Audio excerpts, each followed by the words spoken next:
Tunga social media amasung sephonggi maruoiba ipaw sing khara khangacharaga miyamda share tawjage Jiribamgi mukbungda Kuki militant singna bomb kaptharakhre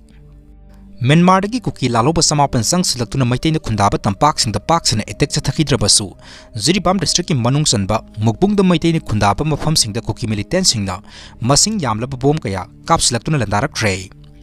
Mafam adudagi phangba pawgi matung inna ngasi ayuk pung 10 makhai tarakpa matamda Kuki militant singda tampakta masing yamlaba bomb kaya kaptharakhibani mukbunggi akoibada leiriba Central Force State Force amadi khulngakpa singnasu handuna nongmai kapkhi adum oinamak hojik phawbagi oina asogopan yawbagi pawdi phangba leitre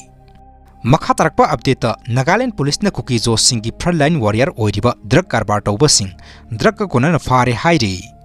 Sursanpur da sahi nipan khakta ngairiba nupamacha ama turelda eraknabadagi thiba fangkhidre hairi masagi sahi nipan khakta ngairiba angang nupamacha ama khuga turel natraga tuitha turel haina khangnariba turel asida eraknabadagi thiba fangkhidre hairi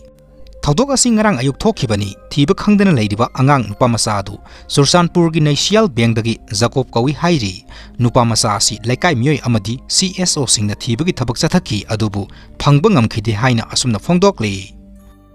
Manipur gi mafam ayambada dingi laina sandorokona maram oiraga Rims Hospital da dingi na naraba patient mayam ama thomjilakre adubu yam khruba patient sing asibu sumnatagi doctor ani khaktana layengbana maram oiraga patient party gi makedegi penda bakaya phongdorokre ahenba doctor sing duty tawhanduna patient singi awaba si kokhan biu haina mari lena ba singi pungning sing sinjari haina phongdorokle